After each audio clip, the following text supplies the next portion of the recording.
wabarakatuh. Waalaikumsalam. Alhamdulillahirabbil alamin wa bihi nasta'inu ala umuri dunya waddin. Wassalatu wassalamu ala sayyidil mursalin sayyidina Muhammadin wa ala alihi wa sahbihi ajmain. Amma ba'du. Pertama-tama marilah kita panjatkan puji dan syukur kepada Allah Subhanahu wa taala yang telah memberikan begitu banyak karunia kepada kita sehingga kita masih bisa melaksanakan program ini. Kemudian tentunya salawat dan salam kita tujukan kepada junjungan Nabi kita Muhammad SAW yang telah berjasa membawa kita ke jalan yang lurus sebagai Muslim. Selanjutnya saya juga berterima kasih kepada panitia, juga kepada Ibu Rektor tentunya yang telah mengundang saya dan juga yang lain seperti Pak Profesor Amin Abdullah dan yang saya hormati dan Pak Imam yang kita sama-sama berjuang sebenarnya di dalam bentuk apa yang disebut dengan integrasi ilmu. Pada kesempatan ini saya akan berbicara mungkin sesuatu yang tidak begitu menarik ya karena ini bicara tentang filsafat gitu. Tapi saya masih merasa perlu bahwa kita memahami basis filosofis dari integrasi ilmu ini. Kalau saya lihat Malang itu sudah berhasil mempraktekkan integrasi ilmu gitu. Tapi saya tahun yang lalu diundang oleh Pak Rektor juga masih belum begitu established ya bicara tentang philosophical basisnya gitu. Di philosophical basis itu kemudian menjadi penting dipahami ya. Tidak rumit sebenarnya tapi penting dipahami.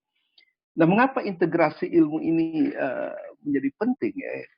Karena sebenarnya ketika sains diperkenalkan kepada UIN ya sudah menjadi dari IAIN ke UIN itu kemudian ada tantangan bagaimana kita bisa mengintegrasikan ilmu-ilmu yang katakanlah ilmu natural science gitu ya sebagaimana diajarkan di barat kemudian dengan ilmu-ilmu agama yang selama ini kita pelajari.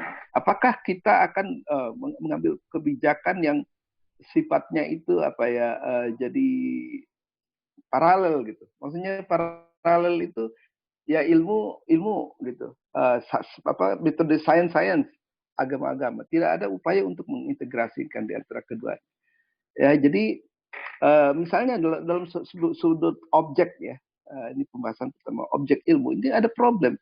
Jadi apakah misalnya para pengajar di UIN Jakarta atau Jogja itu ketika mempelajari atau mengajarkan sains, apakah sudah ada perubahan paradigma misalnya gitu? Apakah kita masih ikut kepada Barat saja yang mengatakan bahwa objek sains itu yang material gitu, hanya yang empiris gitu? Nah, apakah kita sudah membuat terobosan bahwa sebenarnya objek ilmu itu bukan hanya yang empiris? Nah, misalnya gitu. Kemudian sumber ilmu juga bermasalah. Kalau menurut Barat sumber ilmu itu ya observasi, indrawi gitu. Sehingga kemudian sumber ilmu yang lain, misalnya wahyu dan juga intuisi dan bahkan intelek itu kemudian tidak diakui sebagai sumber. Dan juga metode ilmiah. Metode ilmiah yang kalau kita sekarang dalam pengertian sekarang metode ilmiah itu ya metode yang digunakan oleh sains barat yaitu experimental method. Kemudian experimental method padahal itu hanya berlaku untuk benda-benda fisik, objek-objek fisik. Bagaimana kita deal dengan misalnya objek-objek non fisik yang disebut dalam bahasa filsafat al-maqulat. Ada mahsusat, ada al-maqulat. Apakah kita bisa menggunakan metode eksperimental untuk hal-hal yang bersifat non-fisik? Tentunya tidak. Tapi apakah kemudian di UIN misalnya sudah digunakan metode yang lain misalnya katakanlah Burhani, Irfani, dan Bayani. Nanti kita akan sampai ke sana. Nah, kalau ini ketiga metode ilmiah, keempat metode ilmiah ini ya, jadi tajribi untuk benda-benda fisik, kemudian ada Burhani dan Irfani untuk benda-benda non fisik, kemudian ada Bayani untuk teks suci. itu akan sangat ideal gitu. Tapi apakah sudah dilaksanakan? Nah, itulah yang menjadi persoalan ya. Nah, kemudian karena ini waktunya singkatnya, kemudian saya mengatakan tauhid sebagai prinsip integrasi. Gitu. Tauhid ini tentu saja mengacu kepada kalimat la ilaha illallah yang biasanya diartikan tidak ada Tuhan kecuali Allah gitu. Tapi dalam literatur filsafat atau tasawuf itu biasanya la ilaha illallah itu dimaknai sebagai la haqiqata illallah. Jadi tidak ada yang real, tidak ada yang benar-benar ada kecuali Allah. Jadi the ultimate truth itu adalah Allah. Gitu. Jadi ultimate truth itu adalah Allah. Nah, tetapi di sini kita mengalami kesulitan sebenarnya karena di Barat itu ya objek ilmiah itu yang benar-benar fisik, sementara kita percaya pada benda-benda non fisik. Nah, bagaimana ini diintegrasikan dalam sistem integrasi keilmuan? Nah, saya menggunakan pendekatan filosofis muladhara sebenarnya di dalam integrasi objek ini. Ya. Dia menyampaikan teori muhadatul wujud, bahwa sebenarnya wujud itu satu saja. Beda dengan Ibn Arabi. Dia mengatakan satu saja itu artinya secara kewujudan wujud itu satu saja. Wujud Tuhan sampai kepada wujud debu itu satu saja. Artinya apa? Kalau kita mengakui satu bentuk wujud, misal katakanlah objek-objek fisik, maka otomatis kita juga harus mengakui status ontologis dari pada benda-benda non fisik.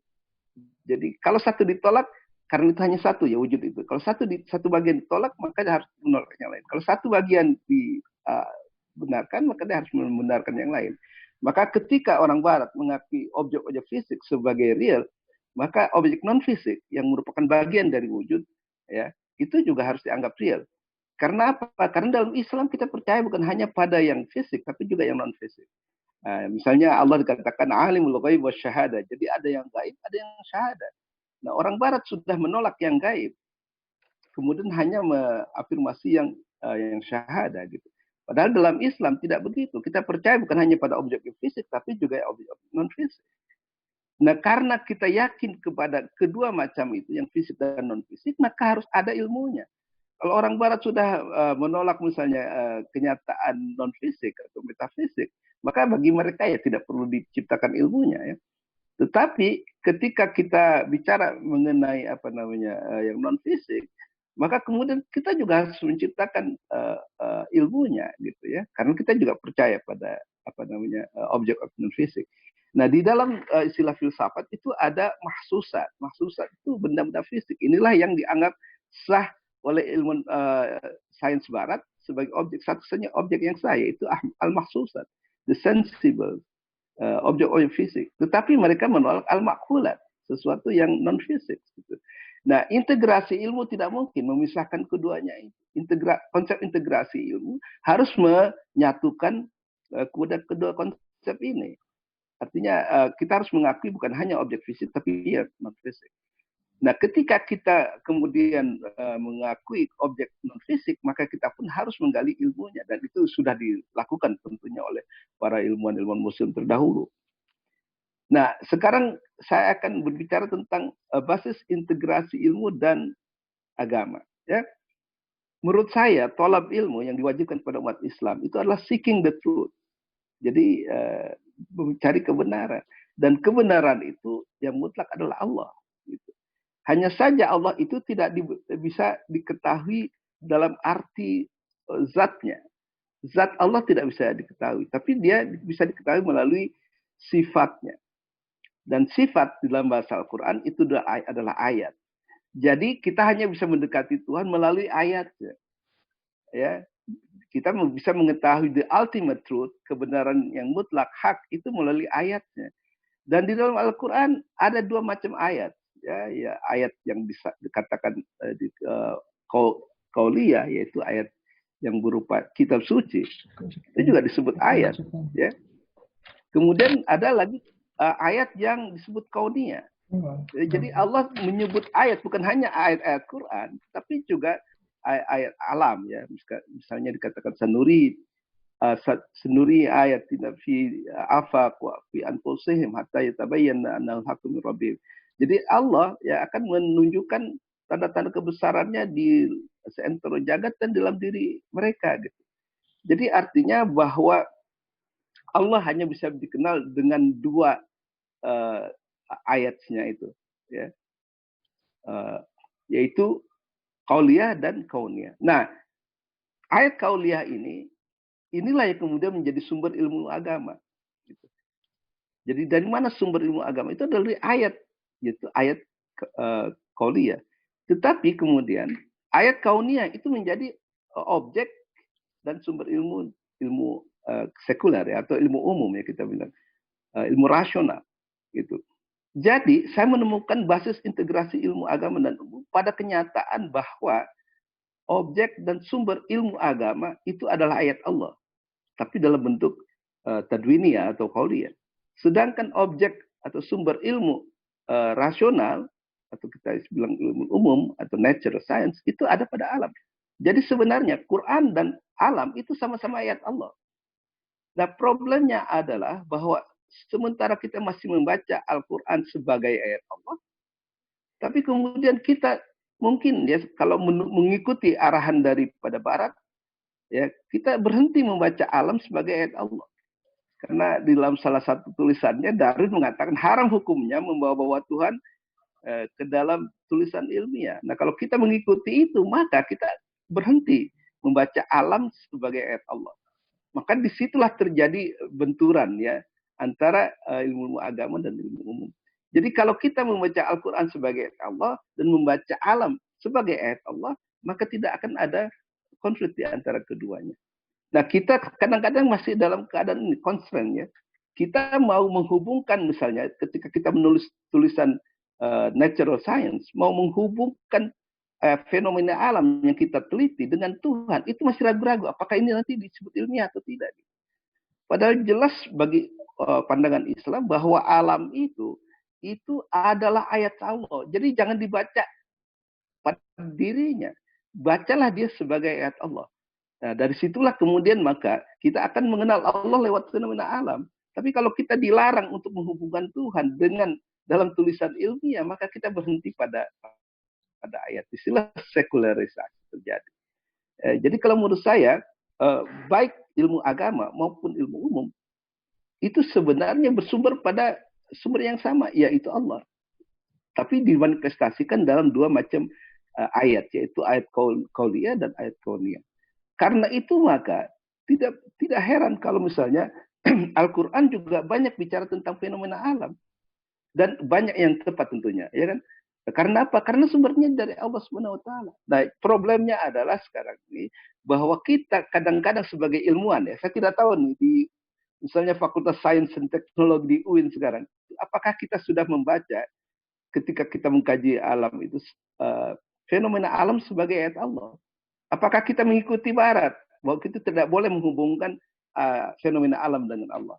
Nah, kalau menurut saya, kalau itu masih kita menggunakan pendekatan Barat, di mana kita meneliti alam tidak dihubungkan dengan Allah, maka itu tidak akan terjadi integrasi. Jadi integrasi itu harus dipahami sebagai membaca Quran sebagai ayat dan membaca alam sebagai ayat. Disitulah maka kemudian tidak akan terjadi konflik di antara kedua disiplin ilmu itu. Dan itu tentunya sudah dipraktekkan di dalam tradisi ilmiah Islam. Nah, kemudian saya akan masuk kepada integrasi objek ilmu ya. Nah, ini menarik ya. Kalau kita dua pertanyaan epistemologi sebenarnya. Satu, apakah yang dapat kita ketahui? Apakah yang manusia dapat ketahui? Kedua, bagaimana mengetahuinya? Dan itu akan menyentuh soal objek dan subjek. Nah, kalau kita baca ya pandangan ilmiah Barat, gitu, ya, bahwa sesungguhnya yang bisa kita ketahui menurut Barat adalah yang empiris, yang sensible, mahsusan. Jadi bagi mereka yang objek real itu yang fisik. Gitu. Nah, objek yang non fisik itu dianggap tidak real. Jadi pertanyaan apa yang bisa diketahui menurut Barat? Ya segala sesuatu yang bisa diindrai. Tapi kalau itu ditanyakan kepada orang Muslim, kita tidak bisa mengatakan kita hanya bisa mengetahui yang fisik. Ya. Kita juga harus yakin akan adanya objek yang non fisik itu sebagai sebuah keyakinan. Karena apa? Allah mengajarkan syahada, gaib wal syahada. Jadi realitas itu ada yang gaib memang tidak bisa dipandang oleh mata, tapi bukan berarti tidak ada. Nah, disinilah kemudian kita melihat ya eh, bahwa objek-objek itu harus diluaskan. Jadi sains itu tadi kalau saya baca itu pernah saya dengar ada namanya Elizabeth Satori. Dia mengatakan bahwa natural science sekarang itu baru mengenal kalau misalnya ada apa namanya piano itu baru separuh dari perjalanan piano. Jadi ada hal-hal yang belum diteruskan. Jadi katakanlah misalnya kalau kita bicara sinar ya, ada sinar X, ada sinar gamma, ada kosmik, itu berhenti sampai di situ untuk sains modern. Padahal kalau diteruskan itu oleh seperti dikatakan oleh Surawardi, ada angelic light, ada divine light. Jadi maksud saya kalau kita hanya mengikuti cara berpikir Barat, maka kita akan berhenti pada objek-objek fisik. Sedangkan objek-objek non fisik itu kemudian tidak kita jamah ya. Nah, oleh karena itu maka menurut saya perluasan objek ilmiah. Nah ini ilmiah itu jadi problem ya. Kalau kita katakan ilmiah biasanya kemudian saintifik dan saintifik kemudian membatasi diri hanya bidang fisik. Di dalam epistemologi Islam ilmiah itu bisa meliputi bukan hanya fisik tapi juga yang non fisik. Ada yang mathematics, ada yang metafisik, ada teologi dan sebagainya. Dan itu disebut ilmu. Ya, ketika disebut ilmu, bahkan teologi itu juga adalah saintifik. Jadi ini pengertian saintifik ya, perlu kita pahami betul ya. Kalau kita biasanya saintifik itu mengikuti Barat, jadi hanya yang bersifat fisik. Di dalam Islam, epistemologi Islam, saintifik itu bisa meliputi yang fisik dan yang non fisik. Dan itu telah dijabarkan dengan jelas oleh para ilmuwan Muslim, ya kan? Misalnya Ibnu Sina bicara tentang fisika, iya, dia membagi fisika sampai 8 divisi, tapi juga dia bicara tentang objek yang non fisik yang disebut matematik, al-ulum riyadhiyah, ya. Itu juga sebagai ilmu dan ilmiah. Kemudian masuk lagi kepada al-ulumul ilahiyah, metafisik, metaphysical science. Itu juga dianggap sebagai ilmu dan ilmiah gitu. Jadi batasan ilmiah itu hanya jangan dibatasinya pada bidang-bidang empiris. Kalau dalam epistemologi Islam, ya dia bisa sampai kepada yang non fisik yaitu matematik dan metafisik. Nah kalau UIN misalnya di sini mengembangkan itu semua range, ya misalnya natural science itu dari astrofisik, meteorologi, botani, zoologi, anatomi dan sebagainya, ya kan. Kemudian matematik disambung oleh matik ke atas sedikit, yaitu ada aritmatik, geometri, kemudian ada musik dan astronomi misalnya. Kemudian disambung lagi dengan ilmu metafisik, ontologi, kemudian teologi, kosmologi, antropologi dan eskatologi, maka kita akan melihat gitu.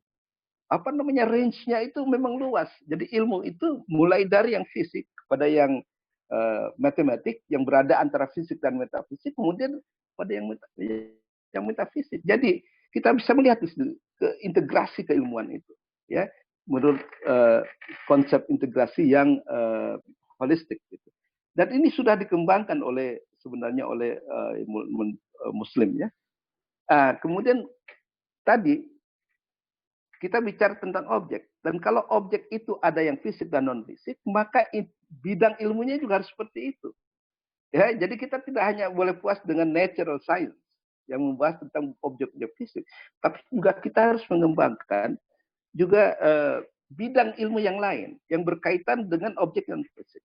Dan kalau dalam Islam biasanya ada physical world, dunia fisik, yang itu akan menghasilkan ilmu-ilmu alam. Kemudian ada imaginal world, ya.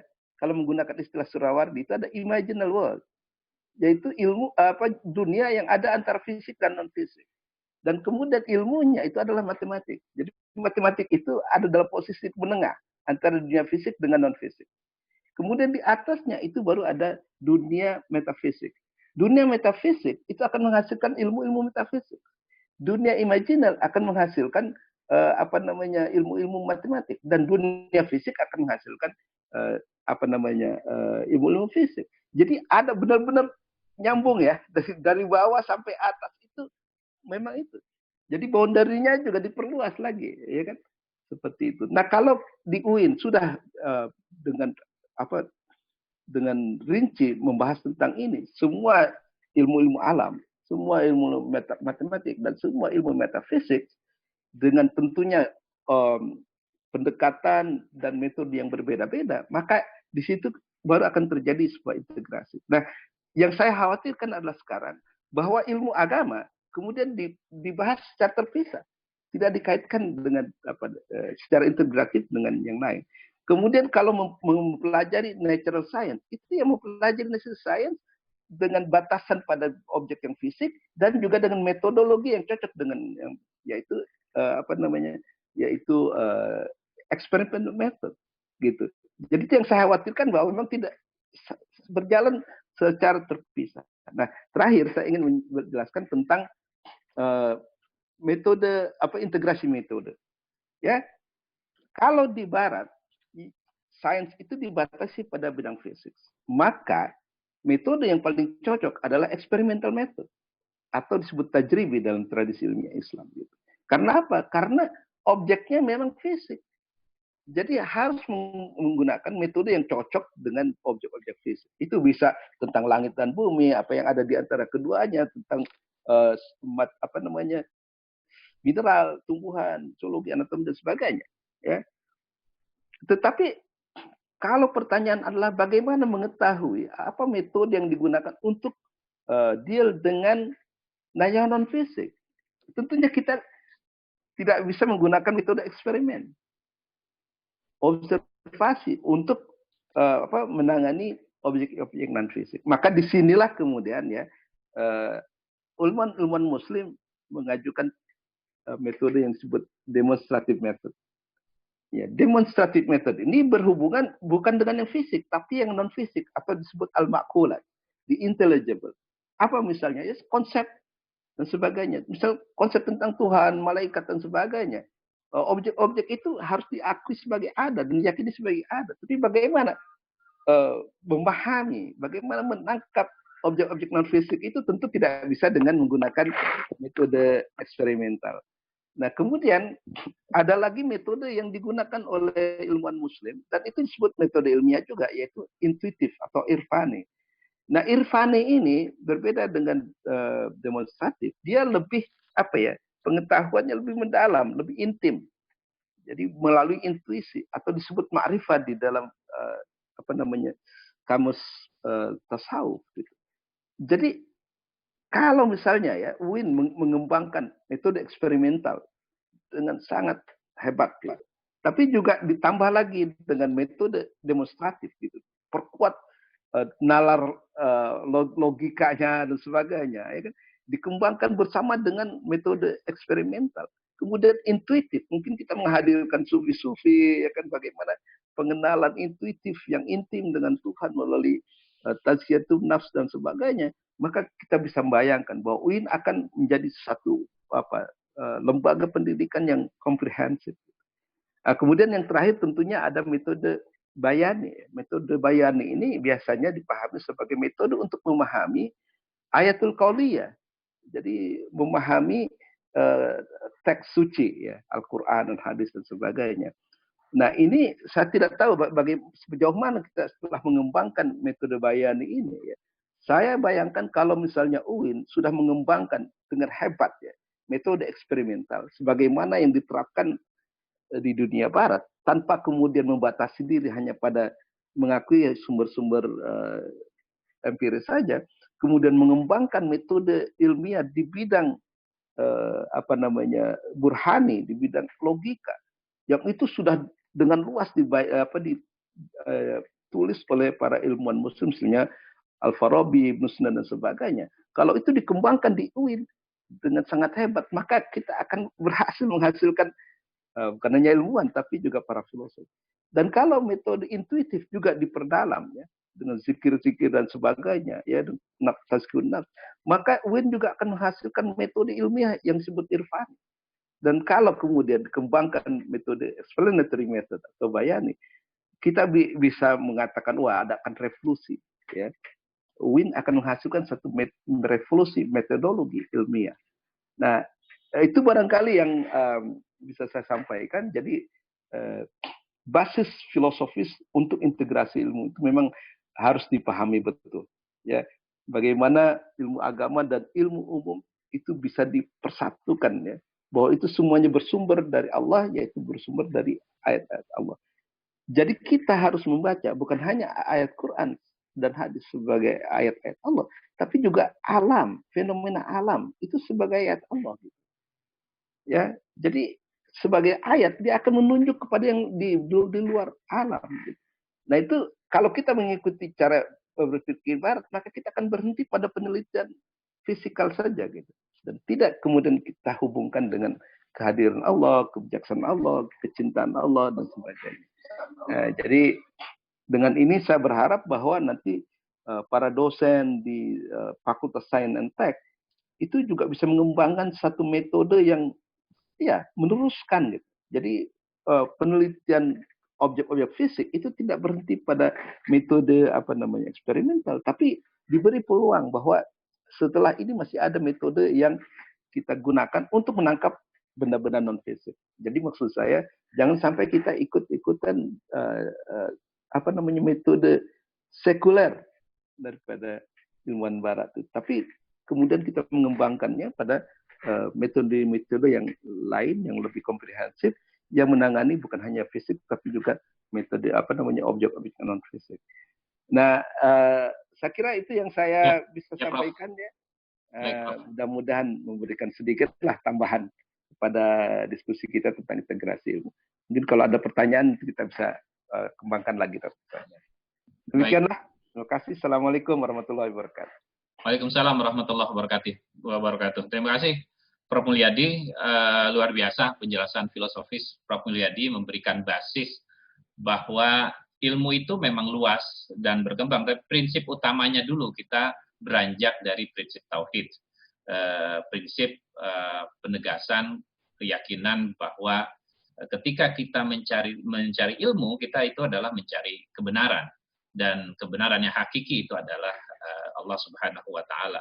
Dari situlah kita membuka peluang untuk bereksplorasi terhadap ilmu yang dimulai dari dialog kita dengan Barat yang mengembangkan ilmu-ilmu empirik dengan metode eksperimen, tajribi, tetapi kita tidak berhenti di situ. Jadi kebenaran tidak hanya karena dia ada, nyata, bisa dilihat, bisa diobserv langsung itu menjadi kebenaran satu-satunya, tapi ada kebenaran lain yang bisa diperoleh dengan cara-cara yang lain. Tadi metodenya sudah dijelaskan secara detail oleh Prof. Mul.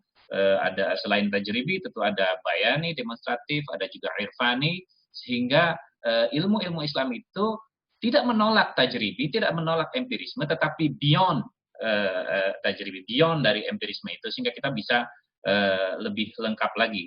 Jadi bukan menolak, tetapi justru mengembangkan secara lebih luas. Luar biasa Prof. Mulyadi dan Bapak-Ibu sekalian, sudah banyak sekali pertanyaan